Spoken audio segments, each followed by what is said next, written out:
on s'est aperçu que pour l'instant, les recherches officielles se sont concentrées sur une zone au fin fond de l'océan Indien, où on cherche très profond, dans une zone où il est peu probable qu'il y ait l'avion. Mais ça, on s'en est aperçu à force. Nous, on ne croit plus trop à ce que l'avion soit tombé là-bas. Et cette zone est extrêmement limitée. Et puis tout d'un coup, on s'est aperçu qu'il y avait des débris. Il y a eu le débris de la Réunion, puis des gens ont cherché dans le coin, comme cet Américain, ont trouvé d'autres débris qui ne sont pas forcément de cet avion. Mais on s'est dit, il me semble que c'est un tout petit peu moins cher de chercher des débris sur les plages que d'aller chercher à 5000 mètres au fond.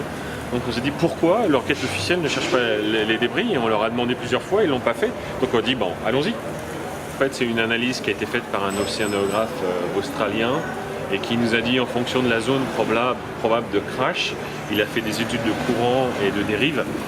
Et globalement, il s'avère que si ça va au Mozambique, si ça va à la Réunion, l'endroit le plus probable, c'est Madagascar.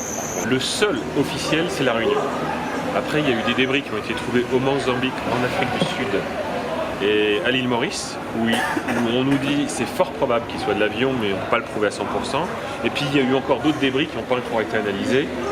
Pareil, c'est à Madagascar, encore à Mozambique. Voilà, donc il y a une trentaine de débris en tout qui ont été trouvés. Mais dans les 30, il y en a plein qui ne sont pas de cet avion, c'est évident. Il n'y en a qu'un aujourd'hui qui a été identifié comme de l'avion, c'est à La Réunion. Au niveau sentiment, il y a plusieurs sentiments qui me viennent. Un, c'est un sentiment naturel de colère, parce que je ne crois pas une seconde qu'un avion puisse disparaître aujourd'hui avec la technique, avec les moyens qu'on a, dans une des zones les plus surveillées au monde, aux yeux de tant de nations, et qu'on ne sache pas où il est. Donc ça, je n'y crois pas. Donc ça veut dire qu'il y a des gens qui savent la vérité et qui nous cachent la vérité. Donc le premier sentiment, c'est de colère. Le deuxième sentiment, c'est combatif.